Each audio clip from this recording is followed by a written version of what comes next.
Un village minuit sonne, un forgeron frappe le fer. Radio Libre en Périgord, lundi, 11h30. En direct, la chronique du groupe Fred Zeller, présentée par Jean-Louis. Pour la paix, dit-il que je travaille, loin des canons, je vis en liberté. Auditrices, auditeurs, amis, citoyens, camarades, bonjour. Nous sommes le lundi 3 mars 2025. Il est 11h30 et Jean-Louis vous présente cette nouvelle chronique du groupe Fred Zeller. Dans cette chronique, je vais commencer par un rappel, puisque j'ai déjà eu l'occasion d'en parler. C'est une initiative que prend le groupe Fred Zeller, initiative basée sur un numéro récent de l'Idée Libre. L'Idée Libre, vous savez, là, cette publication de la Fédération nationale de la libre pensée, publication trimestrielle qui, dans chacun de ces numéros, aborde un thème sur lequel une dizaine ou une douzaine de personnes, des spécialistes, ou pas d'ailleurs, proposent un article, une contribution de quelques pages sur donc ce thème. Et dans le numéro qui a été paru au mois d'octobre dernier, le sujet c'était autour du blues, avec toute une série de références donc à des morceaux de blues, aux grands chanteurs de blues, aux grands musiciens.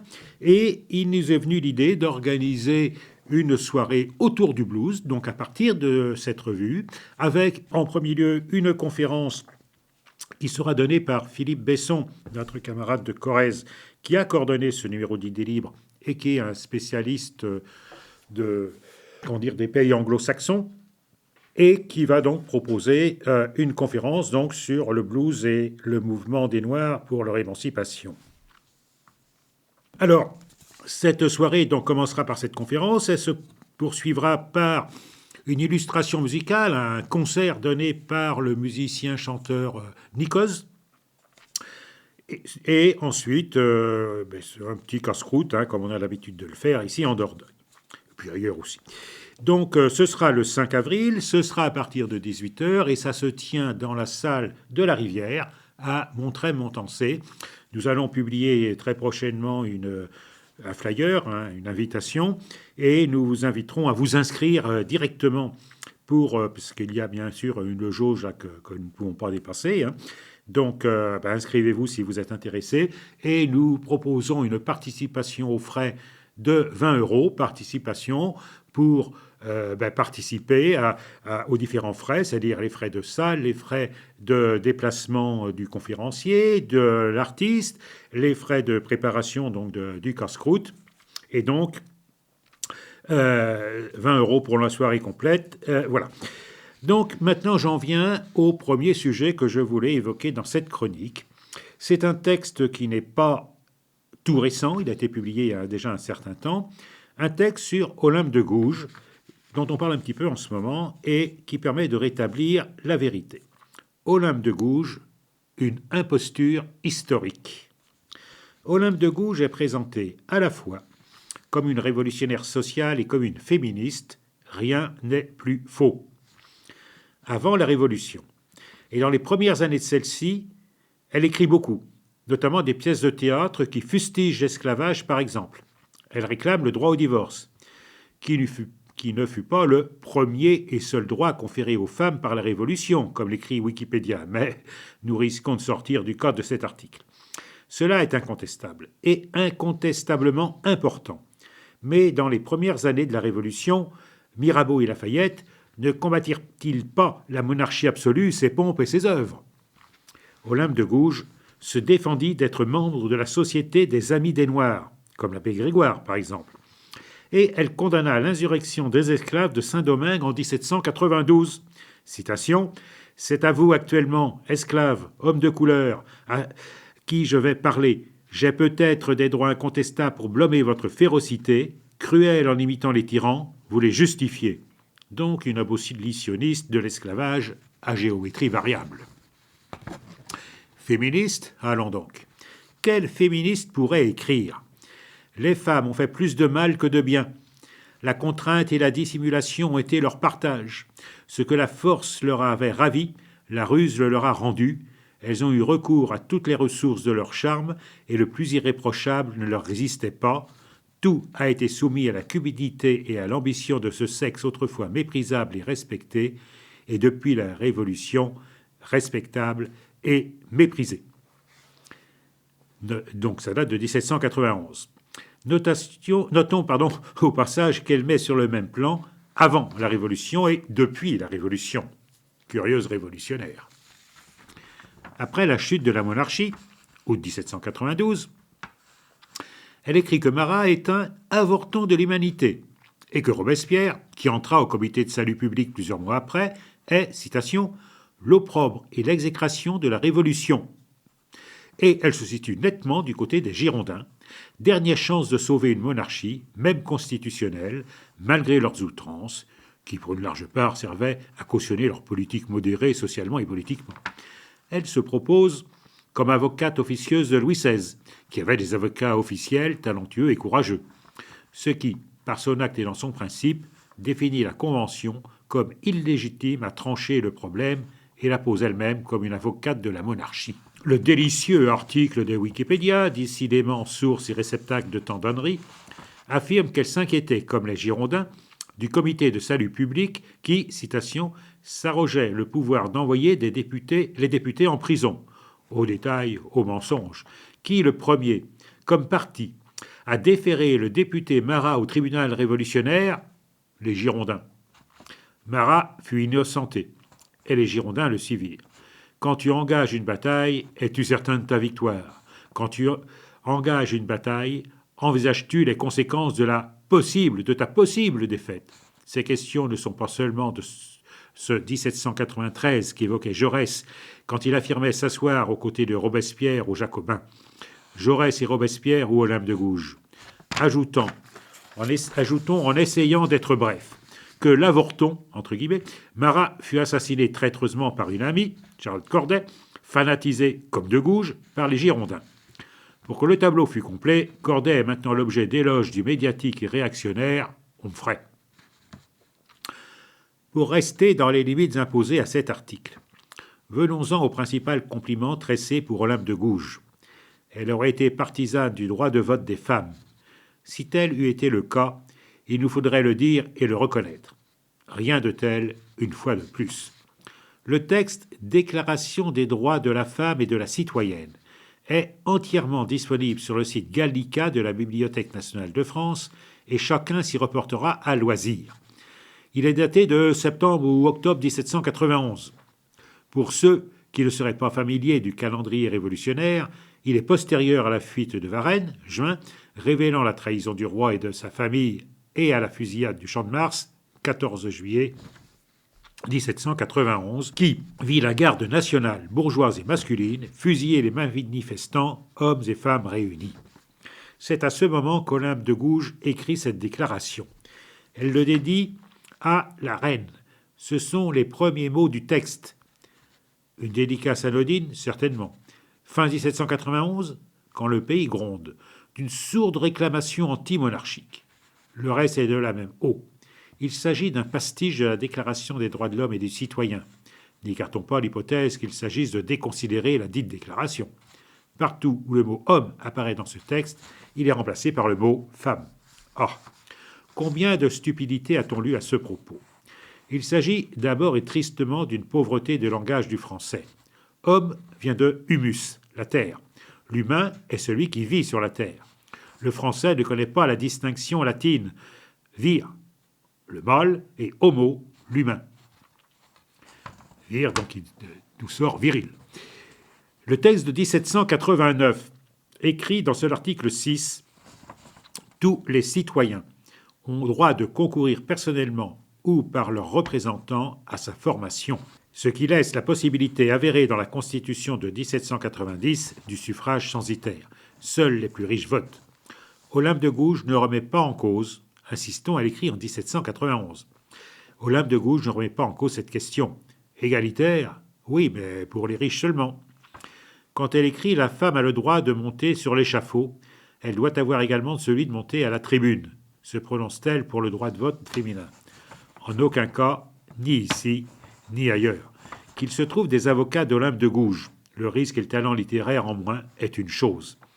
Il faut bien soit gagner sa croûte, soit manger son pain blanc, ou les deux, que l'on truque la vérité historique en est une autre. Cet article aura ses détracteurs. Nous les attendons avec une immense sérénité, et c'est un texte signé de Jean-Marc Schiappa. Voilà. Donc, c'était le premier document que je souhaitais porter à votre connaissance. Effectivement, peut-être dérangeant, parce que les idées reçues font qu'Olympe de Gouges est largement célébré, mais les faits sont têtus, comme on dit. Alors, j'aimerais maintenant venir à la question du 8 mai 1945, dont le 80e anniversaire est célébré cette année, et j'ai deux textes à vous lire. D'abord, un appel pour la reconnaissance des crimes contre l'humanité commis en Algérie par la France. Il est impossible de célébrer ce 80e anniversaire de la victoire contre le nazisme sans vouloir arracher à l'oubli ce qui s'est passé en Algérie ce même 8 mai et les jours suivants. Des manifestations pacifiques à Sétif, Guelma, Kirata et la région ont été écrasées dans le sang. Près de 35 000 civils algériens ont été massacrés par la police, la gendarmerie, les milices coloniales armées par les autorités locales. L'armée française agissant sur ordre de l'exécutif. C'est au cours de cette répression massive que l'on a déploré à Sétif et aux alentours une centaine de victimes européennes. Amputer notre histoire commune par l'occultation de ce crime d'État ne permet pas à la France d'en finir avec la page coloniale de son histoire. Si, le 19 mars 2016, le président de la République, François Hollande, a reconnu que le système colonial en Algérie était injuste et niait les aspirations des peuples à décider d'eux-mêmes, il faut aller plus loin, en disant la vérité sur les massacres du 8 mai 1945. De même, le geste symbolique fait à Sétif en 2015 par le secrétaire d'État chargé des anciens combattants et de la mémoire, M. Todeschini, demeure très en deçà de cette demande. Suite à la mobilisation du collectif en 2015, le Conseil municipal de Paris a demandé à l'unanimité au chef de l'État de reconnaître ces massacres comme crimes d'État. Des vœux dans ce sens ont été adoptés par plusieurs villes, dont Rennes, Nanterre et Ivry-sur-Seine, et des plaques commémoratives de ces massacres existent dans plusieurs villes de France. Le 14 avril 2015, un collectif unitaire pour la reconnaissance des crimes d'État de 1945 en Algérie, Sétif, Guelma, Kirata, s'est constitué. Outre cette reconnaissance comme crime d'État, il demande l'ouverture de toutes les archives, l'inscription dans la mémoire nationale de ces événements par le biais de gestes forts des plus hautes autorités de l'État et un soutien à la diffusion des documentaires relatifs aux événements dans l'éducation nationale comme dans les médias publics. À l'occasion du 80e anniversaire de ces massacres le 8 mai 2025, nous appelons à des rassemblements unitaires dans toute la France pour exiger la reconnaissance de ces massacres comme crimes contre l'humanité et la satisfaction de ces revendications. Voilà, donc c'est un appel qui est signé de très nombreux universitaires, chercheurs, citoyens, et c'est quand même quelque chose de tout à fait important. Et sur ce même sujet, je vous propose une interview de Olivier Lecourt-Grandmaison, politologue et historien, donc, qui a été interviewé sur le site Horizon. Olivier Lecourt-Grandmaison, donc politologue et historien, déclare que les extrêmes droites, les républicains, rêvent de prendre une revanche politique sur l'Algérie.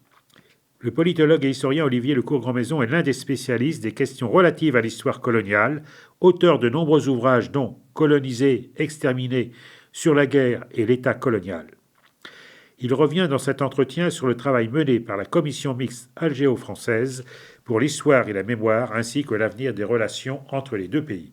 C'est un entretien réalisé par Karima Dehill. Question : quelles sont les raisons des blocages enregistrés dans l'avancement sur le dossier de la mémoire entre l'Algérie et la France ? Olivier Lecourt-Grandmaison répond : du côté français, les petits pas du président n'avaient d'autre but que d'éviter d'engager l'État dans la reconnaissance des crimes de guerre et des crimes contre l'humanité commis par la France en Algérie. N'oublions pas la dernière guerre menée par les moyens que l'on sait, déportation massive des populations, torture, exécutions sommaires et disparitions forcées. En lieu place de leur reconnaissance, le chef de l'État s'en est tenu à quelques cas individuels, français ou algériens. Les raisons de cette pusillanimité éviter de s'aliéner à un électorat de droite hostile à cette reconnaissance et ne pas s'exposer aux critiques des extrêmes droites et des droites de gouvernement. Depuis la loi scélérate du 23 février 2005, relative à l'œuvre prétendument accomplie par la France en Algérie, ces derniers répètent que la colonisation a été bénéfique aux autochtones. Nouvelle question. Pensez-vous que la situation va s'apaiser entre les deux pays ou au contraire va-t-elle s'aggraver, surtout avec les déclarations des uns et des autres, notamment celle de l'extrême droite à propos de l'Algérie? Les extrêmes droites, les Républicains et le ministre de l'Intérieur Bruno Retailleau rêvent de prendre une revanche politique sur l'Algérie, car les unes et les autres n'ont jamais accepté la défaite infligée par le FLN à la France. De là, cette volonté de remettre en cause les accords de 1968, déjà passablement vidés de leur substance, et de restreindre plus encore la possibilité pour les Algériens de venir en France, le tout est présenté comme une nécessité intéressant la défense de l'ordre public et la lutte contre la submersion migratoire. Ces propos du Premier ministre François Bayrou attestent l'extrême droitisation des partis de gouvernement qui sont prêts aux pires compromissions pour rester au pouvoir. À court terme, cela augure mal d'une amélioration des relations avec l'Algérie. Question. Vous avez entrepris des démarches en France pour la reconnaissance des massacres du 8 mai 1945. Un commentaire? Olivier Lecourt-Grandmaison répond. L'année 2025 est une année particulière, puisqu'elle est celle du 80e anniversaire des massacres de Sétif, Guelma et Kerata. Massacres qui ont débuté le 8 mai 1945 et qui se sont achevés au début de l'été après avoir fait environ 30 000 à 35 000 victimes civiles algériennes. Pour la France, il s'agissait de signifier aux Algériens qu'aucune revendication d'indépendance ne serait tolérée. Au-delà de l'Algérie, l'objectif était aussi d'envoyer un message aux autres colonisés en leur faisant comprendre qu'en s'engageant dans une voie similaire, ils seraient eux aussi très durement frappés. Après le succès du colloque, qui s'est tenu à l'Assemblée nationale le 8 février dernier. Colloque qui a réuni des historiens français et algériens, et des responsables politiques et associatifs.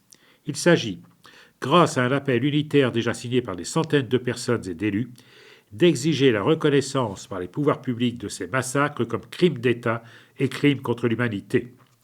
De plus, à l'occasion des commémorations officielles du 8 mai 2025, nous souhaitons que les élus rappellent enfin ce qu'il s'est passé outre-Méditerranée, rendent hommage aux victimes algériennes et joignent leur voix à cette exigence de justice et de vérité.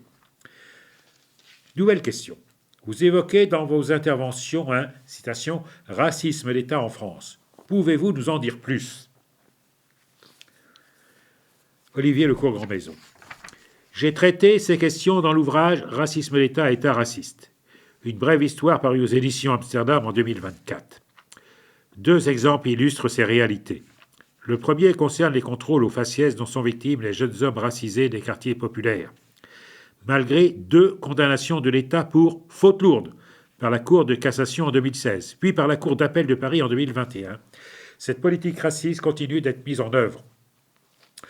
Le second exemple est relatif aux réfugiés ukrainiens, donc européens. Ils ont été accueillis et ont pu résider en France, y travailler légalement, bénéficier de cours de langue et leurs enfants être scolarisés et soutenus, ce qui est parfaitement juste et légitime. Dans le même temps, en 2024, le gouvernement et le ministre de l'Intérieur de l'époque, Gérald Darmanin, élaboraient la énième asile-immigration, destinée à durcir plus encore les conditions d'entrée et de séjour des exilés des Suds. Racisme d'État donc fondé sur l'opinion que ces exilés, en raison des caractéristiques culturelles et religieuses qui leur sont imputées, constituent des menaces pour l'ordre public, l'unité et l'identité de la France, comme le répète le Rassemblement national, les Républicains et l'actuel gouvernement. Fin d'interview. Voilà, donc je pense que c'est, là encore, c'est un texte que vous pourrez retrouver très facilement sur les différents sites de la Fédération nationale de la libre pensée et que nous reprendrons également sur le site du groupe Fred Zeller. Je rappelle donc lpdordogne.fr. Voilà, je vous propose maintenant de faire la pause musicale. Donc c'est un groupe quasi local dont je vous propose une chanson sans additifs. J'ai eu l'occasion de les rencontrer très récemment et ça m'a donné l'idée donc de leur faire un petit peu de place dans notre émission. Voilà, nous écoutons Sans additifs.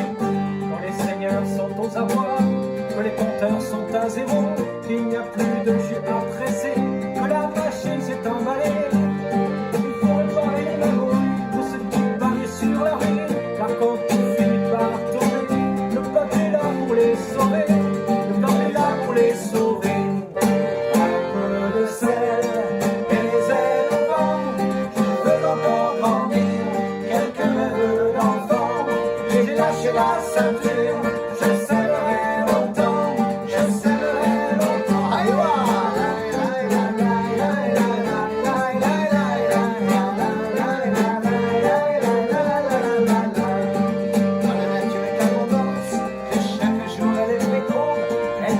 toujours grandir, le mouvement toujours du prix.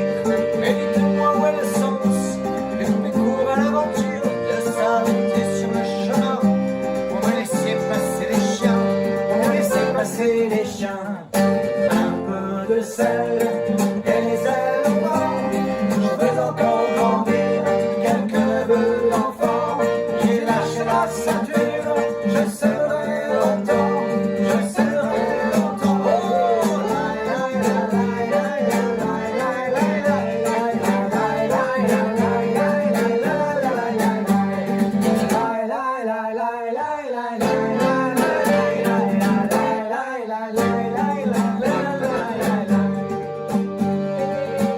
Quand on pousse une nation à s'arrêter en plein élan, à la colère, à la haine, c'est la vie même qu'on assassine. Laisse aller de l'avant, laisser la vie s'épanouir. Quand on réduit tout au silence, et que l'on tire sur l'ambulance, et que l'on tire sur l'ambulance. Un peu de sel et les ailes au vent, je vais encore grandir, quelques neveux d'enfants. J'ai lâché la ceinture, je serai longtemps, je serai longtemps.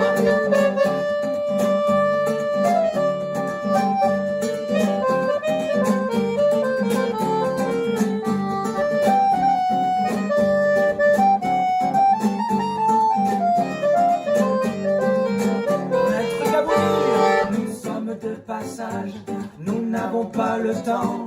La vie est si féconde, nos rêves sont si grands. Créer à notre monde, je sème toujours autant. Continuer l'aventure et aller de l'avant. Aller de l'avant, aller de l'avant, aller de l'avant, aller de l'avant, oh, aller de l'avant, aller de l'avant, aller de l'avant, et aller de l'avant. Nous sommes de passage, nous n'avons pas le temps. La vie est si féconde, nos rêves sont si grands. Créer un autre monde, je sème toujours autant. Continuer l'aventure et aller de l'avant. Ah, aller de l'avant, et aller de l'avant, aller de l'avant, et aller de l'avant, aller de l'avant, aller de l'avant, aller de l'avant, et aller de l'avant. Voilà. Donc c'était lâcher la ceinture par sans additif. Voilà, donc pour terminer cette chronique, j'ai à vous lire une déclaration de la Fédération nationale de la libre pensée, dont le titre est « Union européenne, les masques tombent, après la fausse paix Yougoslavie, la vraie guerre Ukraine ». C'est un texte qui a été écrit le 25 février dernier, donc avant la rencontre dont on parle beaucoup actuellement dans les différentes actualités entre Trump et Zelensky. Donc c'est important d'avoir en tête que donc, ce texte a été écrit auparavant. Je n'aurai pas le temps de vous le lire en totalité, je vais juste lire l'introduction qui présente un petit peu les choses, et vous le retrouverez là encore sur le site de la FNLP, fnlp.fr, et sur le site du groupe Fred Zeller, lpdordogne.fr. Donc voilà, Union européenne, les masques tombent, après la fausse paix, la vraie guerre. Depuis des décennies, on essaie de nous vendre une marchandise frelatée, l'Union européenne, portée sur les fonds baptismaux par le Vatican et les États-Unis. Et ce serait la solution miracle pour le développement économique de l'Europe et surtout apporterait la paix. Quand Donald Trump exige que les pays européens passent à l'économie de guerre, l'Union européenne fait voter des budgets avec des crédits d'armement colossaux. La règle intangible des 3% quand il s'agit des budgets sociaux est rangée au magasin des accessoires de l'inutile et de la crédulité quand il s'agit de faire la guerre. La poignée est au latran et la lame est à Washington. C'est l'alliance du sabre et du goupillon contre les droits des peuples à disposer d'eux-mêmes. La preuve en est l'annulation du résultat des référendums sur la Constitution européenne quand ceux-ci déplaisent aux grands de ce monde. Quant à la paix, Il suffit de voir ce que font ces gens-là pour laisser faire et encourager le génocide du peuple palestinien pour se rendre compte de leur conception de la paix. Sur tous ces plans, c'est l'échec total. La crise économique se développe en faisant des ravages. Les entreprises ferment par milliers. Des millions de chômeurs, souvent en dessous du seuil de pauvreté, sont voués à la misère. L'agriculture est dévastée et n'est plus que champ de ruines, et la guerre n'est plus à nos portes. Elle est là, présente, et risque de déclencher la Troisième Guerre mondiale. Et on sait que les guerres mondiales commencent toujours en Europe. Et je vais terminer par par deux citations. La première, propos attribué à Abraham Lincoln. On peut tromper une partie du peuple tout le temps, et tout le peuple une partie du temps, mais on ne peut pas tromper tout le peuple tout le temps. Voilà. Et donc, le texte se poursuit sur cette prétendue fumisterie européenne, de la solidarité européenne, une fumisterie qui ne trompe plus personne. Chaque pays, chaque gouvernement essaie de tirer son épingle du jeu au détriment de tous les autres. Les uns l'ordent sur l'Ouest en serviteurs fidèles et serviles des États-Unis, d'autres vers l'Est, en futurs clients de la Russie. Et pour s'en convaincre, il suffit de regarder la façon dont le Danemark, au départ, un des pays les plus atlantistes de l'Union européenne, a été abandonné par ses supposés alliés dès que Trump a revendiqué le Groenland. L'impérialisme états-unien n'a pas d'alliés, il n'a que des vassaux, et l'OTAN et l'UE ne sont que des amicales de domestiques qu'aucune solidarité n'unit. Effectivement, je crois que c'était une citation de Kissinger qui avait dit qu'au sujet des Américains, nous n'avons pas d'alliés, nous n'avons que des intérêts, mais j'en ai trouvé une autre que je vous soumets, ce sera ma conclusion, de Harry Kissinger, donc le responsable de la diplomatie américaine dans les années 90, si je me souviens bien. Écoutez bien. Être un ennemi des États-Unis est dangereux, mais être son ami est fatal. À la semaine prochaine. En forgeant un soc de charrue. C'était la chronique du groupe Fred Zeller de La Libre Pensée de Dordogne. Vous pourrez réécouter cette chronique en rediffusion jeudi de 16h à 16h30 ou samedi de 17h30 à 18h. Vous pouvez également écouter cette chronique en podcast sur le site de Radio Libre en Périgord et vous pouvez également retrouver sur le site du groupe Fred Zeller, lpdordogne.fr, toutes les chroniques du groupe Fred Zeller sur Radio Libre en Périgord. Nous vous donnons rendez-vous pour une prochaine chronique, la semaine prochaine, dès lundi, 11h30. Elle tient ton glaive